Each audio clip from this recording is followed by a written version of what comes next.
Ya, kemarin kan udah sampai di privacy effect ya, kita udah bahas privacy effect, juga kita bahas recency effect ya, seperti apa. Udah juga kemarin udah di resume ya, saya belum nilai aja nih yang resume terbaru kemarin baru kirim, belum saya baca. Tapi kita lanjut ya. Oke, attribution itu apa ya? Attribution itu proses di mana kita menggunakan informasi yang ada di sekitar kita yang kita terima untuk membangun kesimpulan inferences tentang penyebab dari sebuah perilaku atau event ya. Jadi kalau kita punya informasi, terus kita mau mencoba mengambil kesimpulan, namanya inferences ya, mengambil kesimpulan atau menjelaskan penyebab. Jadi ketika kita berusaha untuk menjelaskan penyebab atau mengambil kesimpulan dari sebuah kejadian, nah itu namanya attribution ya, attribution. Atribusi itu proses di mana kita menggunakan informasi yang ada untuk mengambil kesimpulan atau menjelaskan penyebab dari sebuah perilaku atau event. Kenapa kamu terlambat masuk? Iya, soalnya saya bangunnya terlambat. Nah, soalnya kita lagi mencoba untuk mencari penyebab. Kenapa dia tiba-tiba cemberut ya? Oh, mungkin dia lagi homesick dan kangen sama ayahnya. Nah, kita lagi berusaha untuk bisa menjelaskan di situ ya. Mudah-mudahan sampai sini kebayang dulu jelas ya. Oke. Next selanjutnya adalah Nah, attribution teori ini juga ngejelasin causal attribution ya. Jadi yang menyebabkan atau causal explanation ya, menjelaskan penyebab dari perilaku. Jadi kalau kenapa sih nilai saya jelek ya? Kalau di Amerika kan nilainya A, B, C, D, E sampai ada yang F ya. Terus kenapa perang Korea berkecamuk? Kenapa Israel sekarang menguasai Palestina? Kita berusaha untuk menjelaskan, explaining causal attribution. Jadi kita lagi mencoba menjelaskan apa sih penyebab dari sebuah kejadian atau sebuah perilaku tertentu, event atau behavior tadi ya, behavior or event ya, gitu. Behavior or event. Kenapa penting untuk mempelajari attribution ya? Atribusi itu kenapa penting? Karena atribusi ini berguna untuk apa? It can help us avoid conflict. Kalau kita bisa menjelaskan perilaku orang lain, menjelaskan sebuah kejadian, membuat kita mudah untuk terhindar konflik. Kalau kita tahu ternyata ya Korea Utara sama Korea Selatan ya cuma latihan perang aja, nggak ada yang agresif, kita tahu kita bisa menghindari konflik. Kalau kita bisa menghindari nilai jelek, maka kita juga akan menghindari konflik sama dosennya, sama orang tua, gitu ya. Nggak usah bingung-bingung mikirin sesuatu yang membuat kita akan berpotensi berkonflik gitu. Ya juga, kenapa nih perang Israel muncul nih? Apa sih yang dipengenin Israel gitu, menguasai tanah Palestina, menjajah? Nah itu harus juga dijelaskan ya. Potensi konflik ini harus bisa dihindari. Yang kedua, it can improve relationship. Semakin kita bisa menjelaskan dan memprediksi sebuah event atau perilaku, maka kita akan meningkatkan relasi kita dengan orang lain. Kenapa? Karena kita mencoba untuk mengerti, mencoba untuk empati. Selanjutnya dapat meningkatkan produktivitas ya. Kita bisa lebih produktif, tahu apa yang harus dikerjakan, tahu apa yang harus dilakukan ya, tahu bagaimana cara merespon kejadian. Jadi kalau kita tahu dan bisa menjelaskan kenapa orang cemberut, kita tahu apa yang harus dilakukan, kan jadi produktif. Sorry ya, saya sambil gak enak badan juga nih. Ya jadi bisa produktif iya, meningkatkan relasi juga iya ya, enak. Juga meningkatkan job satisfaction. Jadi semakin kita bisa menjelaskan apa yang terjadi, apa yang dilakukan, apa event kejadian yang bisa kita jelaskan juga, kita akan lebih puas sama apa-apa yang kita kerjakan. Dan it can lead to self-understanding. Terutama kalau kita mampu atribusi, kita bisa menjelaskan siapa diri kita. Nah ini penting ya, memahami diri itu hal yang penting banget. Nah contohnya, apa yang terjadi ketika kita merupakan mahasiswa yang sukses, dengan peringkat lulusan terbaik, akan tetapi malah gagal dapat kerja. Ini kan paradoks banget ya. Nah, ini juga kemampuan atribusi dibutuhkan di sini. Kita mahasiswa sukses, aktif organisasi, IPK tinggi, lulusan terbaik malah. Tapi susah dapat kerjanya. Beda sama yang lulusnya biasa-biasa aja. Nah, itu kenapa ya kira-kira? Itu proses atribusi. Apa yang terjadi ketika kita paling berprestasi, produktif, menghasilkan banyak profit buat perusahaan, tapi nggak pernah dipromosiin, nggak pernah naik jabatan. Nggak pernah naik jabatan dan juga nggak pernah naik gaji. Kenapa ya? Itu juga proses atribusi. Nah, atribusi itu ada beberapa. Yang pertama namanya internal attribution ya. Atribusi yang lokasi penyebabnya, locates the cause of an event atau faktor itu dari internal diri kita. Oh, ini karena memang kepribadian gua nih, sifat bawaan. Ini karena mood guanya aja. Ini karena sikap gua sih kayak gitu. Ini juga karena kemampuan gua. Ya, usaha gua yang segitu-gitu aja. Itu namanya internal attribution. Di mana locusnya atau locatesnya ada dalam diri. Jadi kalau kita menjelaskan sesuatu, mencoba mengambil kesimpulan, pasti menjelaskannya karena internal attribution-nya. Karena hal-hal yang bawaan. Tadi ya personality traits, ya ini emang ini sifat gue, atau ya mood gue kayaknya lagi gitu, sikap guanya seperti itu, ya emang mampunya gue cuma segitu, atau usahanya cuma segitu. Itu namanya internal attribution.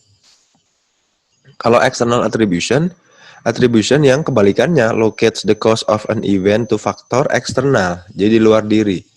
Ya beruntung doang lah ini mah. Ini gara-gara orang tua saya nih, gara-gara teman-teman saya ngedukung, karena kalian nih para subscriber misalkan, karena kalian para followers gitu, atau karena situasinya aja yang membuat saya, karena hujan sih jadinya saya bisa menang, anginnya gede sih saya jadinya menang, misalkan kayak gitu.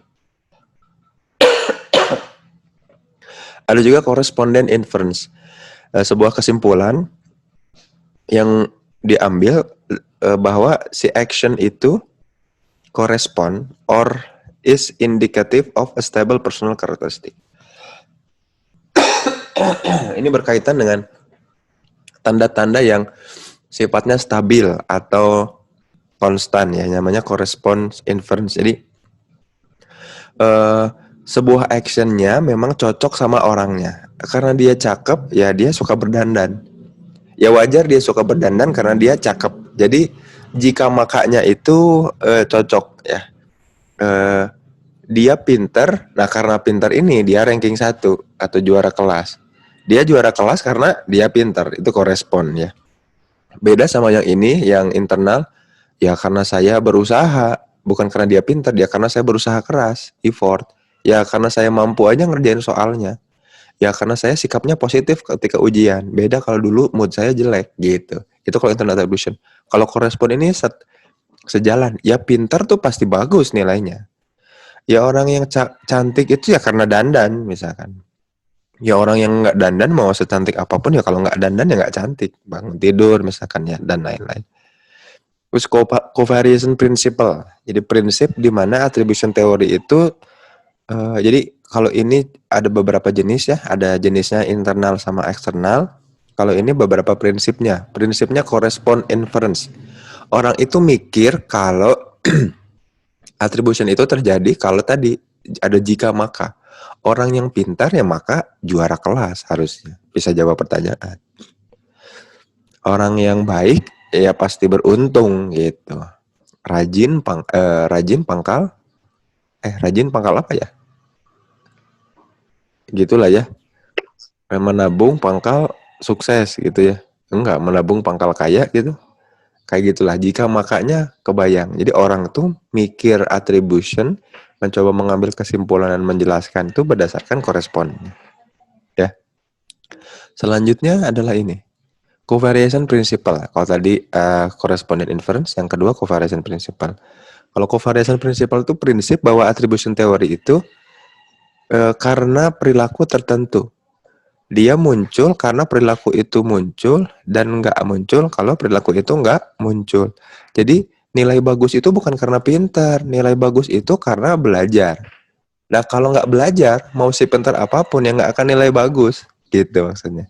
Jadi beda sama yang tadi correspond inference, ya orang pintar pasti nilai bagus. Tapi kalau covariation principle, oh ya nggak gitu, bukan gitu. Pinter, tapi kalau nggak belajar, tetap nggak akan nilai bagus. Jadi yang harus muncul perilakunya, yang harus occurs behavior-nya adalah belajar. Kalau behavior-nya occurs, maka muncul perilakunya. Tapi kalau behavior-nya absen, maka nggak muncul nilainya. Jadi kalau teman-teman nilainya pengen bagus, ya harus belajar. Gitu. Jadi percuma pinter, paham materinya, tapi nggak ngumpulin resume. Atau resumenya nggak sesuai sama ketentuan, ya nilainya jelek gitu. Jadi bukan karena pinternya nilainya, tapi karena ngumpulin tugas, ngerjain. Nah, kalau perilaku ngumpulin tugasnya muncul perilaku nilai bagusnya. Gitu, itu namanya covariation principle, beda sama correspondent inference ya. Nah, ada tokoh namanya Harold Kelly.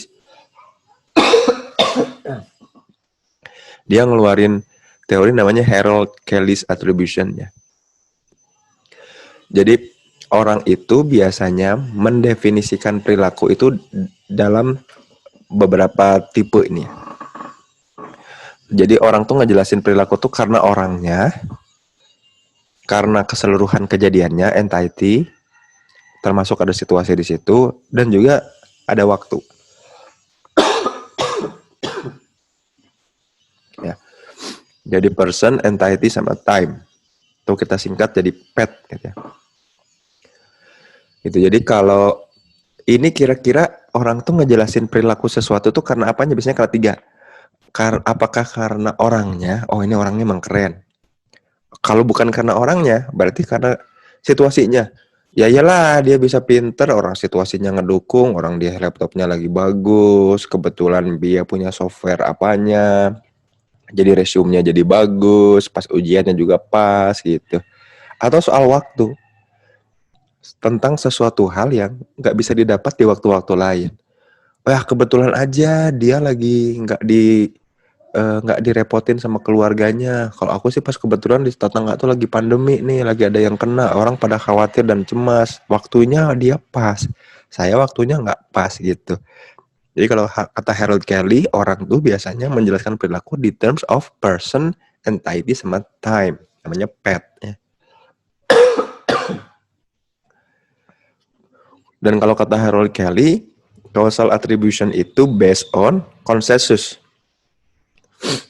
Jadi kalau saya nilainya bagus, cek konsensus. Apakah orang lain juga begitu nggak? Kalau kebanyakan orang begitu, misalkan aku nilai bagus karena ngumpulin resume nggak? Coba yang ngumpulin resume juga nilainya sama-sama bagus nggak? Oh, ternyata enggak. Yang lain juga nilainya bagus, tapi yang lain juga ngumpulin resume, tapi nilainya nggak bagus. Oh, berarti bukan konsensus. Jadi kalau konsensus itu semua ngumpulin, oke, ngumpulin. Tapi nilainya kok ada yang beda? Oh, berarti ada distinctiveness. Apa distinctiveness? Apa yang membedakan nilai seseorang dengan nilai yang lain? Gitu. Terus konsisten nggak? Nah, kalau konsisten, kalau itu konsensus, ada distinctive sama konsisten, kita bisa menjelaskan perilaku. Jadi cek tiga itu ya, konsensus, orang lain ngerasain gitu juga nggak? Dua, distinctiveness, distinctive apa enggak, dan konsisten. Itu kata Harold Kelly. Ya. Misalnya ada kalimat gini, kita merupakan satu-satunya orang yang selalu meraih nilai tertinggi dalam berbagai tes. Hal ini berarti kita low konsensus, karena cuma kita satu-satunya yang tinggi, low distinctive, karena di semua tes kita berhasil, dan high consistent di semua situasi. Oh, berarti memang karena low konsensus, karena cuma saya doang yang kayak gitu, yang lain enggak. Low distinctive dan nilainya cuman gue yang gede, kesimpulannya ini karena gue aja yang rajin. Person attribution. Kayak gitu ya. Gampang ya, Harold Kelly ya gitu. Nah, ada juga discounting principle. Ini prinsip yang ketiga. Tadi prinsip yang pertama soal correspond inference, prinsip kedua covariation principle, prinsip ketiga adalah discounting principle. Sebuah prinsip di mana kita suka ngediskon ya. Kalau ada sesuatu ya wajar aja dia kayak gitu, soalnya dia memang dari kecil dimanja gitu. Ya dia harus harap dimaklum lah, soalnya dia anak jenderal gitu. Ada discounting principle ketika kita berusaha untuk menjelaskan. Ada privilege tertentu. Ya wajarlah dia bisa kuliah ke Harvard, orang bapaknya kaya. Ya pantas aja dia kayak gitu, anak-anak menteri, anak jenderal gitu. Kita yang anak kopral bisa apa kan gitu. Discounting principle. Nah makanya attribution juga dengan prinsip-prinsip ini ada bias. Ada kesalahan-kesalahan yang bisa kita lakukan. Salah satunya adalah perceptual salience yang paling menonjol apa. Yang kedua aktor observer, kita sebagai aktor atau sebagai observer. Kan beda nih, sebagai aktor itu akan kerasanya benar, tapi sebagai ya, ya aktor itu orang yang menjalani, observer tuh orang yang nonton. Dan FAE itu fundamental attribution error ya. FAE itu fundamental attribution error. Nah, aktor observer effect itu apa? Kecenderungan seseorang bahwa perilakunya itu karena penyebab orang lain. Tapi kalau orang lain karena internal gitu. Misalkan kalau ngelihat orang lain nggak bisa move on dari pacarnya, lu kok ya ampun gitu doang nggak bisa move on? Gitu. Karena kita ngelihat orang lain tuh harusnya bisa. Dan karena kebodohan dirinya gitu. Lu gitu doang cuman karena pacar nggak bisa move on. Karena kita belum pernah ngerasain punya pacar dan diselingkuhin gitu. Jadinya kita enak banget ngejudge orangnya. Lu gitu doang, gampang tinggal move on.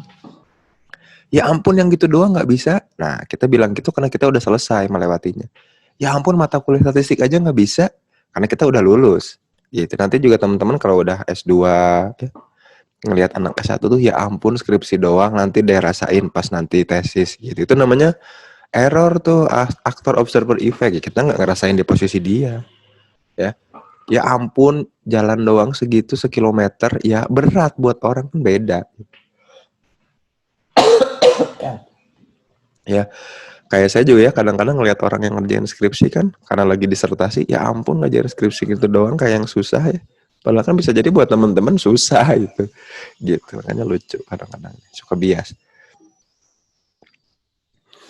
atau self-serving bias ya kalau kita mah ke kita sendiri positif kalau ke orang lain negatif ya atau ke kita sendiri jadi kalau kejadiannya positif maka kita bilang ini gara-gara gue ini karena memang gue tapi kalau kejadian ke kita negatif kita nyalahin orang lain ya kalau nilainya jelek iya sih abis semalam internetnya nggak bagus sih aku nggak bisa belajar nyalahin internet bukan nyalahin kita yang nggak rajin tapi kalau positif iya nih gue sih abisnya mulai pinter nih mulai makin ngerti sekarang gue nih udah makin pinter ya kalau positif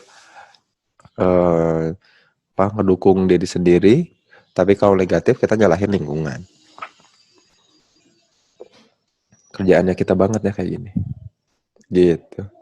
Nah, kalau perceptual salience itu apa? Jadi kita akan melihat sesuatu yang menonjol aja. Semakin menonjol sesuatu, semakin menonjol sesuatu, semakin berpeluang dia dilihat sebagai sesuatu yang menjadi penyebab. Ya, misalkan kalau mati lampu, semalam mati lampu, terus nilai jelek. Oh, gara-gara mati lampu, karena mati lampu yang menonjol. Ya, makanya perception itu penting ya. Persepsi tentang sesuatu yang menonjol itu penting juga. Selanjutnya juga salient dan causal attribution ya. Ini ada penelitian dari Shelley Taylor sama Fiske.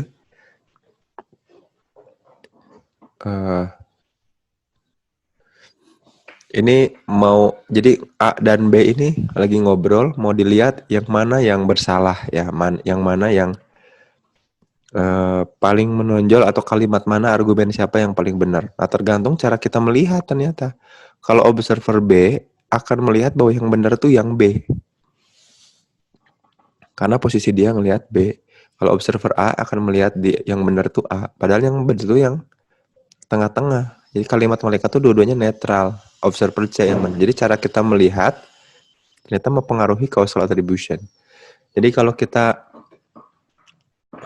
memandang sesuatu, cara kita memandang sesuatu akan menyebabkan seberapa netral, seberapa ilmiah, seberapa benar cara kita mempersepsi orang lain. Ya kalau kita ngelihat si B terus ya kita akan ngerasa bahwa B itu benar. Kita nggak pernah dengar A itu kita lihat dari belakang kan gitu. Nih buat observer B. buat observer A sebaliknya. Makanya cocoknya tuh di sini katanya. Maka tadi yang paling menonjol dalam persepsi kita akan kita persepsi bahwa itu jadi penyebab, padahal belum tentu. Gitu. Ya, hasil eksperimennya, padahal ya tone dari percakapannya, isi percakapannya itu netral, tapi orang observer B bilang bahwa B yang benar. Begitu juga observer A menganggap ya orang A yang benarnya gitu. Nih, termasuk juga cara ngelihat ini ya. Ketika ini orang yang dituduh membunuh ini diinvestigasi, orang yang nonton dengan cara begini melihat bahwa si ini itu tidak bersalah. Kalau orang yang nontonnya dengan cara gini melihat bahwa si ini bersalah. Kenapa? Karena kita ngelihat dari sentimen muka orang yang interogasi ini. Nah, kalau kita ngelihatnya seperti ini, maka yang terjadi apa? Sebetulnya netral. Kasusnya masih bisa kita perdebatkan. Nah, kalau ini otomatis akan membuat dia, bikin dia tidak bersalah, karena kita kasihan dan ngelihat mukanya jadi menonjol. Ini kayaknya nggak salah. Kalau yang ini, wah si bapak ini benar nih, dia salah nih, kurang ajar nih orang ini. Padahal kasusnya enggak. Jadi ini eksperimen yang dulu saya lakukan di UPI ya. Ketika saya tampilkan videonya, orang yang nonton video ini, terus saya nanya, kira-kira dia cocoknya dihukum berapa tahun penjara nih setelah melakukan pembunuhan. Kalau mereka nontonnya yang ini, cuma 1 tahun milihnya. Jadi ada pilihannya 0, setahun, 2 tahun, 3 tahun, 4 tahun, 5 tahun penjara. Kalau ini kebanyakan 0 sama 1 tahun. Yang dikasih tonton video ini 2 sampai 3 tahun. Yang dikasih tonton video ini 5 tahun. 4 sama 5 tahun. 4, berapa tahun gitu. Yang ini. Artinya yang menonjol, yang kita tonton, yang menonjol itu membuat orang berubah. Gitu. Apa ini ya? Oke, itu sekian dulu pertemuan kali ini. Ada yang mau ditanyakan dulu? Disampaikan? Wassalamualaikum warahmatullahi wabarakatuh.